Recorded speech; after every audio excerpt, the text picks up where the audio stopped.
How's it going, everybody? Kitezh here again with some quick gaming news for you. So finally, we got the release date of Rise of the Tomb Raider coming to the PS4. It's going to be October 11th, and it's going to come with some extra goodies as well. So pretty much, just to celebrate the 20-year Celebrate Edition, the PS4 release date has been announced. It says new content has been available for Xbox One and PC players as well. Square Enix pretty much just announced that the Rise of the Tomb Raider will be on the PS4 October 11th.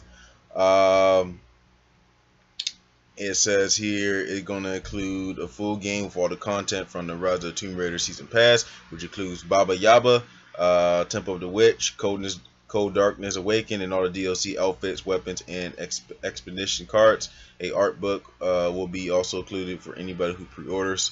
And pretty much just a picture of showing all the stuff in there. I definitely put this link in the description. You want to check it out yourself. It says pretty much here the 20-year Celebration Edition will include a new extreme survivor ultra hard difficulty for the main campaign, as well as 3 new pieces of playable information.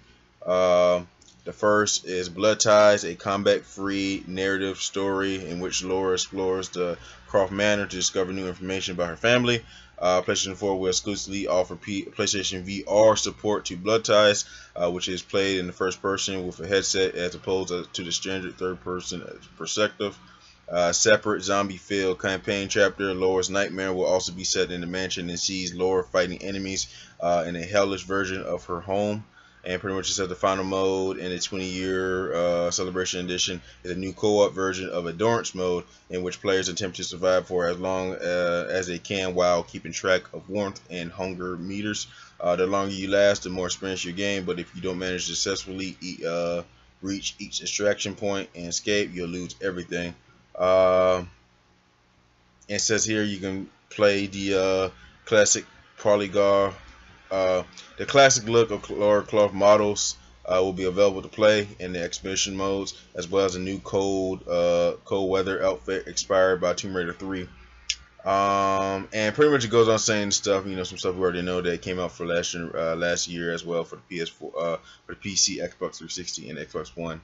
A lot of good information, a lot of big information. There's some missing points here. Number one, how much will it cost? Pretty much thanks to the leak from Italian retailer from GameStop, they pretty much was on point. They said October 11th is confirmed by Square Enix, October 11th, so they got that right. They also said in their report, it hasn't been confirmed, but in their report from the Italian website, they said it's going to be $60. So pretty much probably today or throughout the week or next couple of days, we will definitely see a price point for this game. Me personally, I think it should be, with all the content in general, $60 seems all right. But I'm assuming because pretty much the game came out last year, for Xbox One and PC, PC for January this year, I'll see it be like $40 or something. $40 to me personally would be a very reasonable cost, but I could see them doing $60 or something like that just to press it, and pretty much in the next couple weeks after releases, I could see it going down in prices on Amazon and stuff like that. So pretty much sooner or later it's going to drop down in price because the game already been out. Another one is the date. The release date is October 11th. That's 4 days after Mafia 3, and pretty much a couple of weeks away from Battlefield, The Last Guardian, and Dragon Ball Z Universe, which I don't think is going to be that big. Last Guardian, Skyrim Remaster, and Titanfall 2.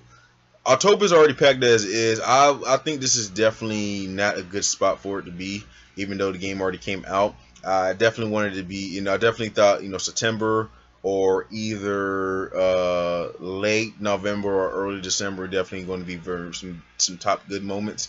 So we can get some breathing room by itself, because the only thing in November I would say was Watch Dogs and Dishonored, and you put that during the end, like right before Black Friday, with all the good deals and stuff. I see that would be a very good price point, but I don't see October 11th being a pretty good day.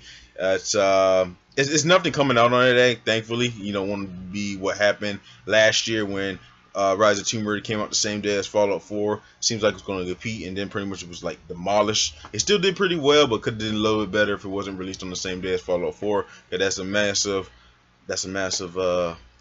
series right there.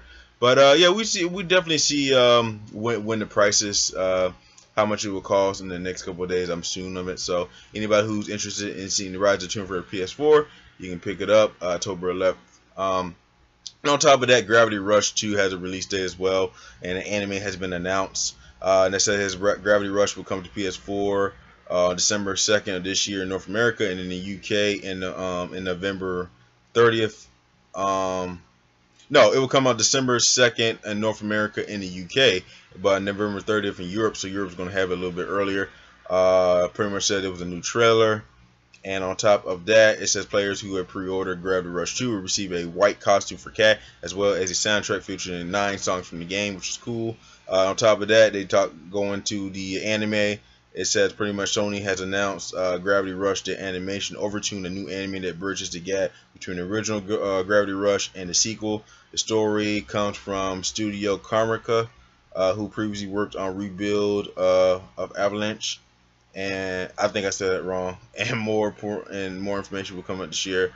So not only do we get a sequel announced to Gravity Rush 2 that's coming out this year, we also get a anime announcement. And I never played Gravity Rush before, but looking at the animation, looking at the graphics and stuff, I definitely see it being pretty good as an adaptation of an anime. It just screams anime adaptation. And I'm a very big anime fan, and I just can't wait to check it out. Now, if it's going to be CGI, we don't know. God Eater pretty much started off as a PS Vita game, then they made a anime last year for that. For the most part, it was CGI, but if you pass the CGI, it was actually pretty enjoyable. If you from the action, the storytelling, and just some of the monsters you look at, it was actually pretty good. Haven't really completed the series because pretty much it's supposed to be like 10 episodes, 10, 11, 12 episodes. The last 3 episodes, they delayed it for 6 months. I think they was working on it, and I just never got back to it. So eventually, I may binge watch all like 12, 13 episodes, how many episodes they are of God Eater, and pretty much, and pretty much may do impressions on it, whatever. But from what I've seen from it, it was pretty good. So I think an anime is going to do pretty good as this. But going back to the Gravity Rush 2 game, I think the game is going to be excellent. It seems pretty interesting from what I've seen from the first game. I may buy the first game and do my first impressions, beat the game. If I enjoy it, I may go ahead and get the sequel that comes out later on this year, December 2nd for UK and America. So yeah, so if anybody's interested in Gravity Rush 2, you can get that December 2nd if you're in the UK and the United States. But if you're in Europe, you can get it November 30th before the other people for United States and UK. That's about it. Thanks for watching. Let me know what you think about this gaming news. Rise of the Tomb Raider, are you getting it for the PS4? What do you think is going to be the final price point? And let me know what you think about the Gravity Rush 2. Did you enjoy the first game? Do you think I should check out the first game? How you think the anime will go? I think the anime will do pretty well. Just what I've seen from the gameplay and the graphics and stuff for it. I don't know that much about the story. But yeah, I think they can. The anime, you don't know these anime annotations of games and stuff. They're pretty good.